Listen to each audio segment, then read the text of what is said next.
Two very similar stories to cover today. I'm going to talk a little bit about Israel Adesanya saying that Sean Strickland is an embarrassment to the UFC. I know, it's ironic, right? And I'm also going to talk about Ian the Cuck Garry and his performance, I guess you want to call it that, on Ariel Helwani's show. It was beyond cringe. We're going to dig into that a little bit, and how the MMA media shills are kind of teetering on the idea that this is cringe, but he's such a badass, we'll leave it slide just in case he becomes a big star. I don't think it's going to happen. Let's just start with Israel Adesanya. So he's claiming that the UFC didn't want to give Sean Strickland a title shot because fears he would embarrass the company.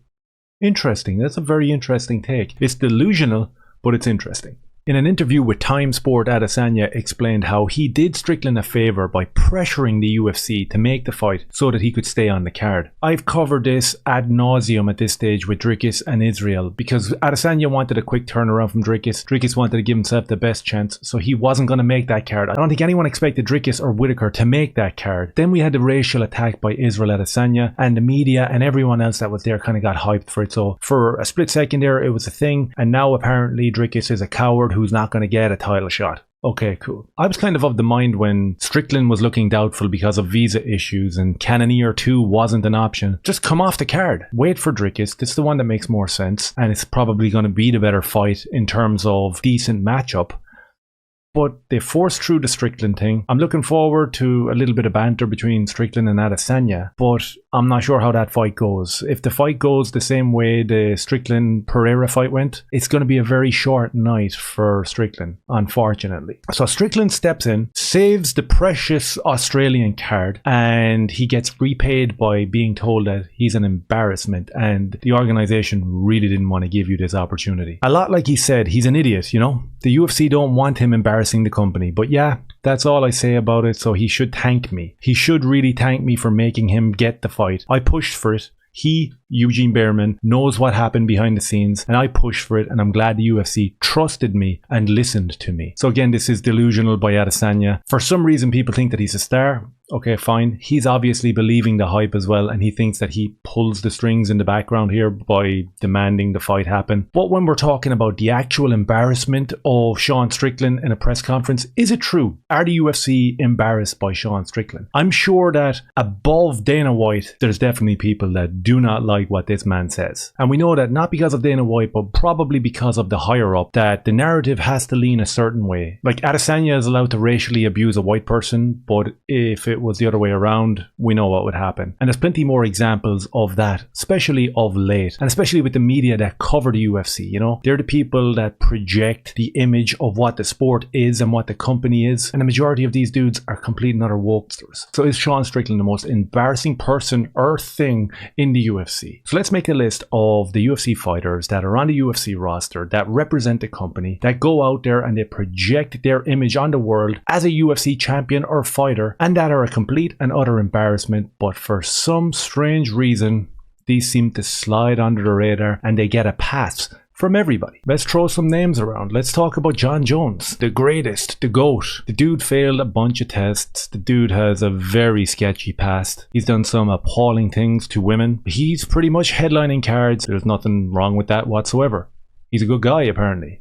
Okay, let's talk about Sugar Sean O'Malley. The dude advocates for cuckery. The dude advocates for sodomy. The dude partakes in narcotics and presents himself to a very young audience. Not a problem for the UFC and not an embarrassment. What about Conor McGregor, the face of UFC? Is he who we want our kids to grow up to be? Do we really want this guy, 4 kids, out hanging around with like sluts every night of the week? Every second article that comes out are young girls leaving his hotel room at 5 o'clock in the morning. Every time he shows up on a TV screen, he's out of his head on drugs. He's punching old men into the forehead, and he is like punching mascots, and he is like breaking phones. He's the face of the UFC. Do we have a problem? Nope. Can he pass the USADA test? No. Is he going to fight? Yeah. Oh, 100%. 100% going to fight. He's the face of the UFC. And not an embarrassment, remember.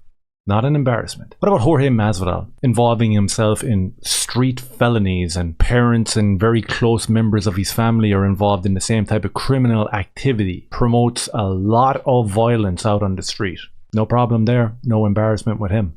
right? He's the face of the EA Sports UFC game. He's massive star, not embarrassing at all. How about we talk about the middleweight champion of the world, Israel Adesanya? The dude sexually molests his dog. That's not embarrassing. The dude wears nail varnish and pink hair and promotes LGBTQ shoes, and it's all very unicorny and cool. And that's a great idea to teach young kids about all that type of stuff, right? What about the fact that he repeatedly racially abuses white fighters?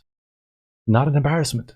Totally normal. You ask Dana about that situation, he doesn't have a problem. He sneers and laughs at the idea that someone might find it offensive to have someone screaming racial slurs into your face over and over again. Not Dana.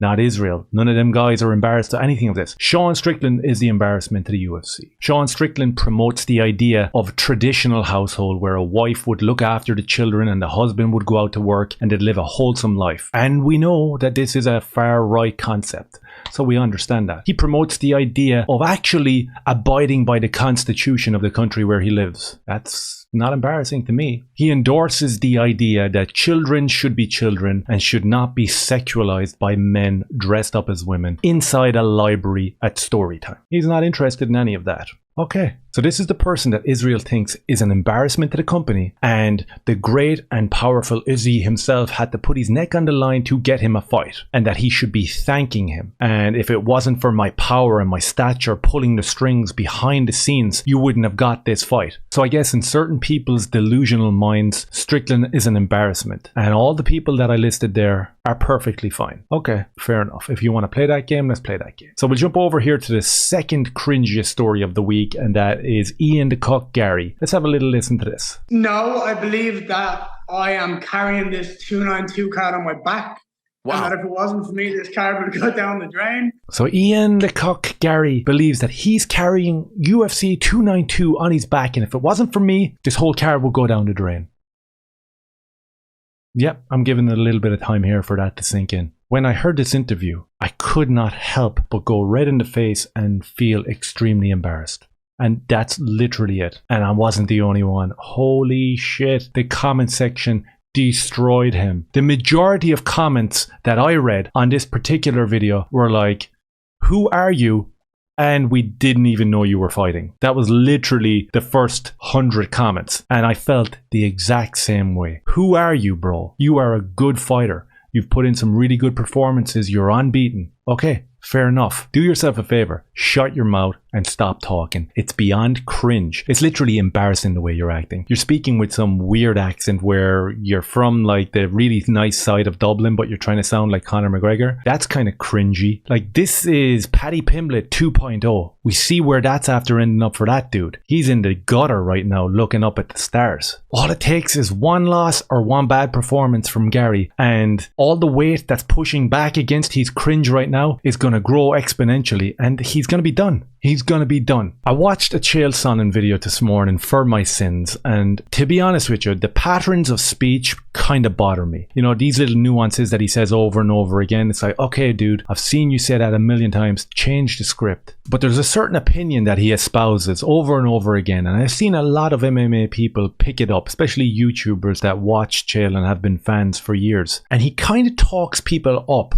that are able to speak on the mic as if they are like astrophysicists. When he talks about Ian Garry, he talks about his skill on the mic and, you know, this guy can cut a promo, and be under no illusion, everybody, this is completely and utterly premeditated cognitive skill. He was talking about Israel Adesanya a few weeks ago, that he doesn't know whether there's a better person on the mic to cut a promo. I find it insulting that you say that. And I'm being honest with you. Listen, I wouldn't be the best public speaker myself, but every time Israel speaks, he's either interrupting it to burp, or he's getting the words completely wrong, or it's just completely and utterly cringe. And for someone with the audience of Chael to come out and say that this guy is the best guy on the mic, and this actually drives me insane when he says this. Most fans don't understand it. You don't understand the intricacies of cutting a promo, of being on point when it comes to doing your interview in the octagon.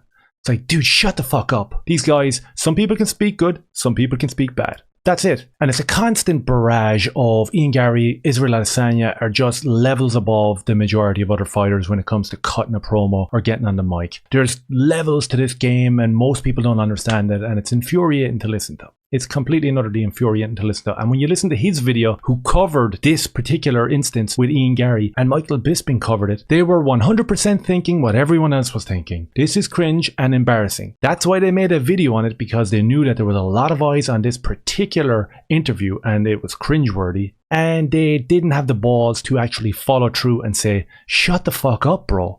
You sound fucking retarded. This is the stage, the platform where I go in there and you say it. You've got the likes of Sean O'Malley and Aljamain and all these guys that I'm the superstar on the card. It will happen in the last fight. It's happening in this fight. The wheels are in motion. I just have to show up and do my thing and the world will see. Oh my God. Let's have a look at the card. Okay, so Sugar Sean O'Malley. I don't like the dude. He's a cuck. He's a star. He's been made a star by the UFC shilling for him. That's fine. I prefer Aljamain Sterling. I want Aljamain to absolutely annihilate Sean O'Malley. And I think that he will. And I think he'll make easy work of it. I think he'll take his back and choke the life out of this little chicken. I don't like the dude at all. But he's a way bigger star. And Aljamain is the champion. And he's a massive star. So this kid who is pretending to be Conor McGregor in the most cringeworthy way is bigger than these two guys in his mind. But not just his mind. He thinks that people think that. Okay. Let's have a look at the card. So he's not bigger than these two lads. Zhang Wei Li, she's bigger star than him. Neil Magny, veteran of the game. A lot more people know who this dude is as opposed to Ian Cuck Garry. Chito Vera, Pedro Munez. Two absolute stars in the UFC. He thinks that he's bigger than these guys. Okay, let's jump down to the prelims. Ian Garry thinks that he is going to get a bigger pop in the arena than Chris Weidman. Cool. Okay, let's see how that pans out. What about if we go all the way down to the early prelims, where we're talking it's 3 o'clock in the daytime. People are still having their lunch. Jared Machado is on the card. Bigger UFC fighter than Ian Garry. I don't know how far down we can go here. Is there crew members that are setting up the stage and the octagon that are bigger stars than Ian Garry? Probably. Boston is going to be Ian Garry is legit. There's so many matchups we're excited for. Who's he going to call out? What are we excited for? The world is just going to explode, and I'm excited for it. So the world is going to explode. He's excited for it. There's a fine line between being cocky and being cringe. And even Henry Cejudo said that he would relinquish his title of the cringiest fighter on the UFC roster to Ian Garry. It's a done deal. If this guy has a bad performance on Saturday night, if this guy loses on Saturday night, he's done. He's done. Him and Paddy might as well start a podcast together. Let me know your thoughts down below. Maybe share out the video and I appreciate you. Cheers.